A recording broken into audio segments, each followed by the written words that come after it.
Quatrième jour de la Passion selon Anne-Catherine Emmerich. Judas et sa troupe. À vrai dire, Judas escomptait de son méfait un tout autre résultat que ce qui arrivait.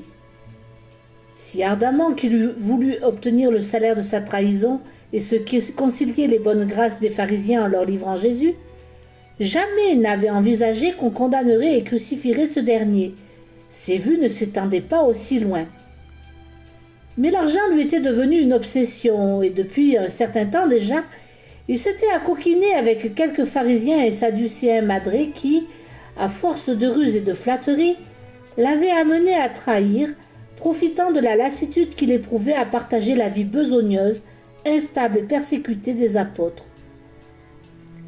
Dans les derniers mois, il n'avait cessé de détourner les aumônes dont il était le dépositaire, et sa cupidité, exacerbée par la libéralité de Madeleine lors de l'onction de Jésus à Béthanie, le poussait à présent à commettre l'irrémédiable.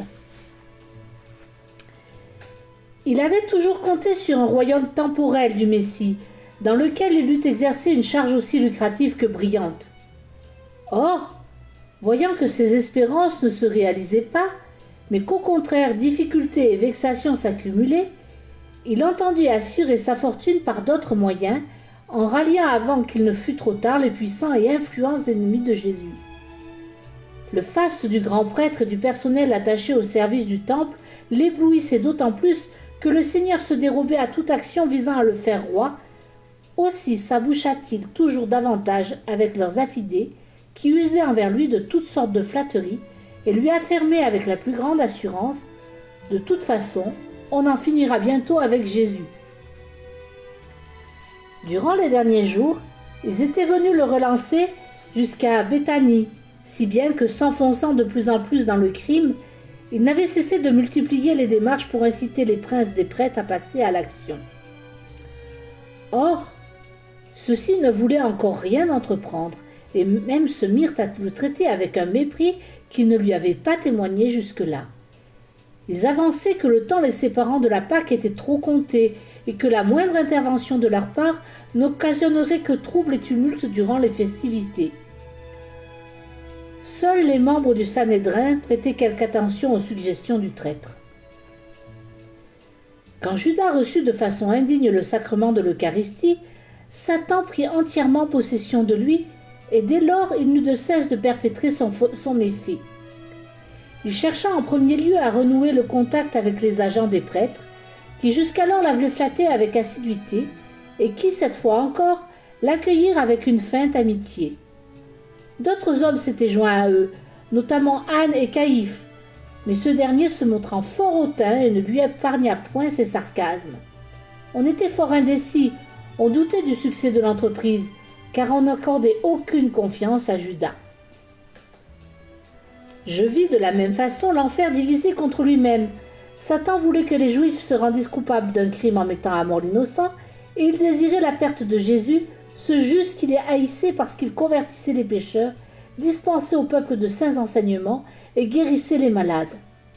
En même temps, il éprouvait une crainte mystérieuse à la perspective de la mort imméritée de ce Jésus qui ne se dérobait pas et ne voulait pas se soustraire à ses bourreaux.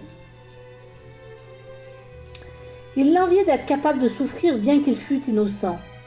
Aussi le vis-je d'un côté insuffler haine et fureur aux ennemis de Jésus regroupés autour du traître, et de l'autre insinuer à certains d'entre eux que Judas n'était qu'un misérable, un scélérat ne méritant nulle confiance, et que l'on ne pourrait pas même instruire un procès avant la fête, ni seulement réunir un nombre suffisant de témoins à charge contre Jésus.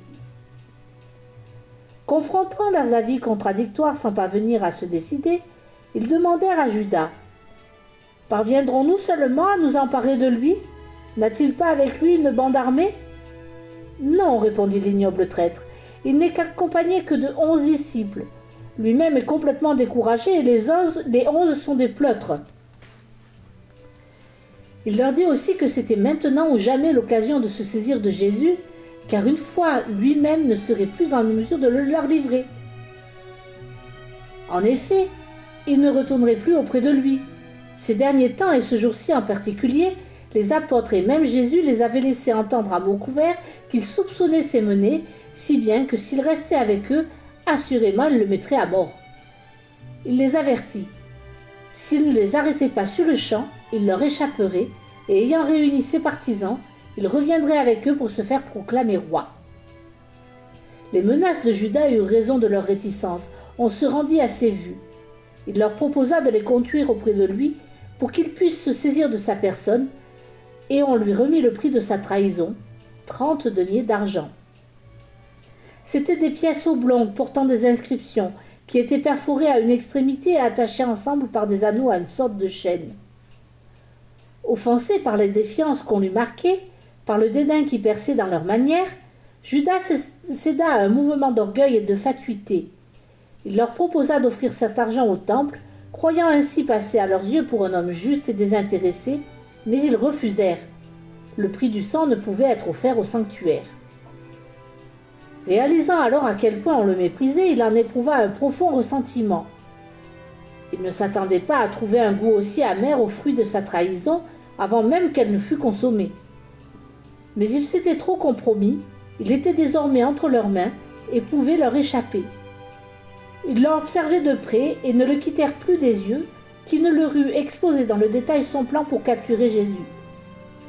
Alors, 3 pharisiens le conduisirent dans une salle basse où se tenaient les soldats du temple, qui n'étaient pas des juifs d'origine, mais des hommes venus d'un peu partout. Quand tout fut arrangé, et qu'on eut rassemblé le nombre de séides nécessaires, le traître courut au cénacle escorté par un serviteur des pharisiens pour leur faire savoir si Jésus s'y trouvait toujours. Il eût été facile alors de se saisir du Sauveur en contrôlant les issues du bâtiment. Judas devait leur faire porter l'information par le serviteur. Un peu plus tôt, au moment où il recevait le salaire de son infamie, un pharisien était sorti et avait ordonné à 7 esclaves d'aller chercher du bois pour préparer la croix sur le champ, car le début de la Pâque ne permettrait pas de le faire le lendemain. Ils se procurèrent ce bois sur un chantier situé à un quart d'heure de là, contre un mur près duquel on avait entassé quantité de poutres destinées aux travaux de construction du temple. Ils entraînèrent quelques-unes jusqu'à la place qui s'ouvrait derrière le tribunal de Caïphe pour les travailler. L'axe vertical de la croix avait été jadis un arbre planté sur une rive du Cédron dans la vallée de Josaphat. Ayant été abattu par une tempête, il était tombé en travers du torrent et on s'en était servi comme d'un pont. Lorsque Néhémie avait caché le feu sacré et les vases saints dans les temps de Bethesda, on l'avait utilisé avec d'autres troncs pour recouvrir l'endroit, et plus tard, quand on avait déblayé la cache, on l'avait entreposé sur le chantier avec le bois de rebut. On apprêta la croix d'une façon particulière, soit pour tourner en dérision la royauté de Jésus, soit par un apparent hasard qui, en réalité, répondait au dessein de Dieu. Elle fut constituée de 5 espèces de bois, sans compter l'inscription. J'ai vu encore bien des choses mystérieuses relatives à la croix, j'en ai connu la signification, mais je ne m'en rappelle plus rien à présent. Judas revint dire que Jésus n'était plus au cénacle. À coup sûr, il s'était rendu au mont des Oliviers, à l'endroit où il avait coutume de prier. Il demanda qu'on lui donnât juste une troupe peu nombreuse, afin de ne pas attirer l'attention des disciples placés en sentinelle et d'éviter tout tumulte. Mais 300 hommes occuperaient les portes et les rues de l'Ophel, quartier de la ville s'étendant au sud du temple, et la vallée de Millo, jusqu'à la maison d'Anne, qui se dressait sur le mont Sillon. Il les appellerait en renfort dès son retour, si cela s'avérait nécessaire, car tout le petit peuple d'Ophel était acquis à Jésus. Le misérable indiqua encore les précautions qu'ils devraient prendre afin que leur ennemi ne leur échappât point, comme souvent il l'avait fait dans la montagne, usant d'artifices qui lui permettaient de se dérober soudain à la vue de ceux qui l'accompagnaient et de se rendre invisible. Il leur suggéra également de l'attacher avec une chaîne et de recourir à certains procédés magiques pour l'empêcher de briser ses liens. Mais les Juifs reçurent ces conseils avec dédain. « Nous n'avons nul besoin de tes avis. Dès lors que nous le tiendrons, nous ne laisserons pas s'échapper. » Judas convint avec ceux qui devaient l'accompagner qu'il entrerait avec eux dans le jardin et qu'il s'avancerait à la rencontre de Jésus pour le saluer et l'embrasser, comme s'il revenait vers lui en ami et disciple, après avoir accompli les tâches dont il était chargé. Ensuite, les soldats surgiraient et s'empareraient de lui. Lui-même se comportait comme s'il croyait qu'ils étaient venus là par hasard, et comme les autres disciples, il prendrait la fuite, on n'entendrait plus parler de lui. En réalité, il appréhendait quelque agitation, les apôtres étant fort capables de se défendre, et Jésus d'échapper à ses persécuteurs, comme cela s'était produit si souvent. Ces sombres pensées le tourmentaient par moments, non qu'il éprouvât le moindre repentir de ses agissements, ou qu'il conservât quelque attachement pour Jésus, car il s'était entièrement livré à Satan, quand il se sentait blessé par le mépris et la défiance que lui manifestaient les ennemis du Seigneur. Il ne voulut pas non plus que ceux qui l'accompagneraient fussent munis de liens ni de cordes, ni surtout qu'on lui adjoignît de ces infâmes bourreaux que l'on recrutait pour les basses besognes. On fit mine de lui donner satisfaction sur ces 2 points, et on procéda envers lui comme on agit avec un traître auquel on n'accorde aucun crédit et dont on se débarrasse après s'être servi de lui. On glissa pour consigne aux soldats de garder l'œil sur lui et de ne pas le laisser aller avant qu'on se fût saisi de Jésus. On avait rémunéré sa bassesse et on pouvait craindre que le misérable s'enfuît avec l'argent sans leur avoir livré Jésus, ou bien qu'il profitât de la nuit pour leur désigner à sa place n'importe quel autre homme, ce qui n'aurait eu pour seul résultat que de provoquer du trouble et du désordre durant la fête de Pâques. La troupe que l'on avait constituée pour procéder à l'arrestation de Jésus comptait 20 hommes d'armes, gardiens du temple et sbires de Caïphe et d'Anne.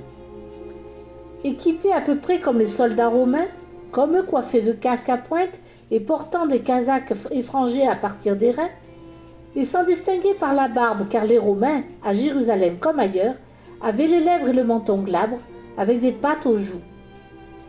Tous étaient armés d'épées, et certains arboraient des piques. Ils portaient des torches de résine et des perches garnies de pots à feu.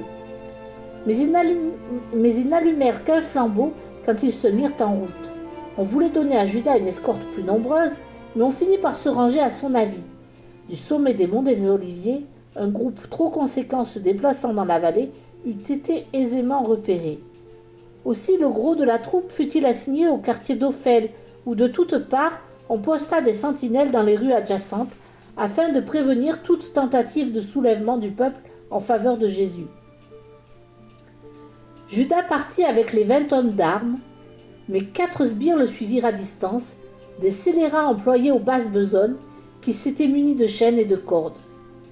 Plus loin en arrière venaient les 6 agents avec lesquels le traître était en rapport depuis quelque temps. Un prêtre influent, homme de confiance d'Anne, et un autre, affité de Caïphe, et 2 pharisiens et 2 sadducéens qui étaient en même temps du parti d'Hérode. Ces hommes, viles créatures des grands prêtres, leur servaient d'espions, et le Sauveur n'aurait pu avoir d'adversaire plus acharné. Les 20 soldats escortèrent Judas jusqu'à l'endroit où s'amorce le sentier séparant le jardin de Gethsémani et celui des Oliviers. Arrivés là, ils refusèrent de le laisser aller seul avant et, changeant soudain de ton, se mirent à lui parler avec dureté et insolence.